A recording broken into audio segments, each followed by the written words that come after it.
saddex. Magacyaalada.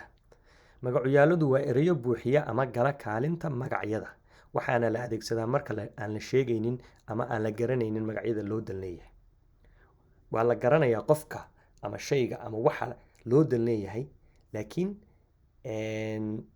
mararka qaarkood lama sheegayo oo waa la qarinayaa.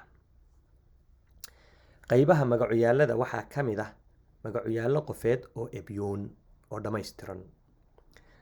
Tusaale ahaan, aniga, annaga, innaga waa iska hadlayaashii, waa qofkii koobaad. Adiga, idinka waa qofkii labaad. Isaga, iyada, iyaga waa qofkii saddexaad. Intaas toddobadaas magacyaal weeyaan kuwa dhammayska tiran leh. Magacyaaladan waxaa inta badan loo adeegsadaa yeele ahaan, oo falka weerta ayay la jaan qaadaan oo fuliyaan. Yeele waa maxay? Waa kii falka fulinayay ama la jaan qaadayay.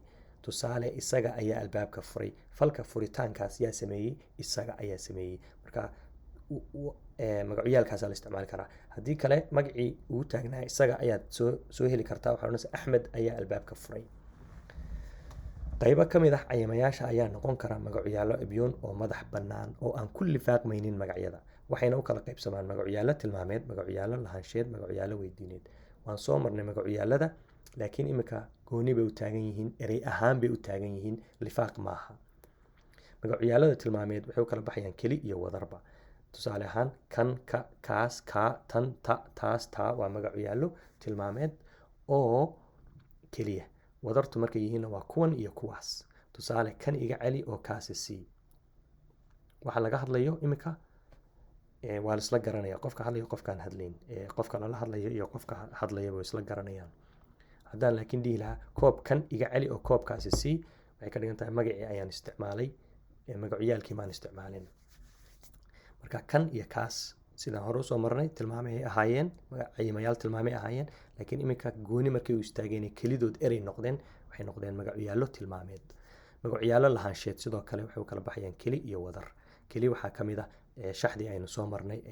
Haddaan dib u noqono, shaxdaas aynu soo marnay ee ku saabsaneed qof, cadad, lab iyo dhadig, iska hadlayaasha, lala hadlayaasha iyo laga hadlayaasha ay ku dhamaayeen kayga, tayda iyo ay ku dhamaanayeen kooda, tooda. Marka shaxdaasi ku dhan yihiin magacyaalada lahaansheed ee kelida ah. Kuwa wadarta aan haddaynu in yar ka taataabano, waxa weeye kuwayga, kuwayaga, kuweenna, kuwaaga, kuwiinna. Saddexda ugu horeeya, kuwayga, kuwayaga, kuweenna, waxa weeye waa qofkii koobaad ee keli iyo wadar labadaba ahaa. Kuwaaga, kuwiinna waa qofkii lala hadlayay, qofkii labaad. Kuwiisa, kuweeda, kuwooda waa qofkii saddexaad, laga hadlayaashii weeye. Tusaale, kuweenna baa dhaama, kuweeda, kuwiisa iyo kuwooda, kuwaagaba. Marka qof la hadlayo oo hanjabay wuxuu leeyahay kuweenna. Hadduu doono waxaad odhan kartay kooxdeenna ama kooxaheenna. Imika waa jamac, ma ogtahay? Kooxaheenna baa dhaama, kooxaheeda, kooxihiisa iyo kooxahaagaba. Marka halkan kuweeda iyo kuwiisa marka la jamcinayo sidaan hore usoo sheegnay, waxaa lagaga kaaftoomi karaa kuwooda oo labadaba isku soo qabanaya hal mar. Waayo lama kala soocayo markaa lab iyo dhadig. Haddii laakiin la kala soocayo, waa muhiim in la adeegsado kuweeda ama kuwiisa. Magacyaalo weydiineed. Magacyaalada weydiineedna waa keli iyo wadar. Waataan soo aragnay kee iyo tee bay ahayd, laakiin imika waxaa ku jira tusaalayaal kale aan isticmaalaynaa. Kee, kuma, tee, tuma, yaa, intaba waxa weeye keli. Sidoo kale kuwee, kuwama, iyaguna waxa weeye waa wadar. Tusaale, yaa guriga soo galay. Intaas kadib, magacyaalada ebyoon waxaa kaloo ka mid ah magacyaalo aan cayinayn oo metela qof ama shay aanan la aqoon. Waxayna magacyaalada aan cayinayn noqon karaan keli, sida kii, ku, koo, tii, tu, too, mid iyo wax lamid ah, iyo wadarba, kuwii, kuwo, qaar. Tusaale, mid ordaya baa i jiiray. Magacyaaladan ma cayina. Ugu dambeyntii, waxaa jira magacyaalo qofeed oo dhiman. Waan soo aragnay magacyaalo qofeed oo ebyoon ama dhammaystiran. Kuwan waa magacyaalo qofeed oo dhiman.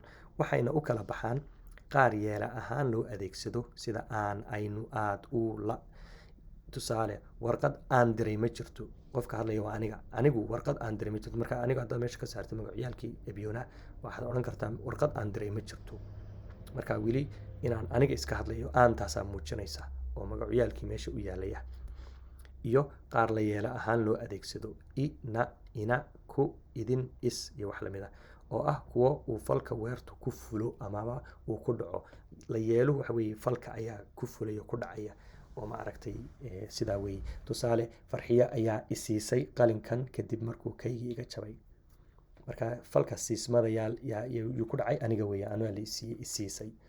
Marka falka jabitaankuna maxaa dhacay? Kaygii ayaa iga lumay. Ama falka lumitaanka jabitaan maahe waxa weeye qalinkaygii baa lumay.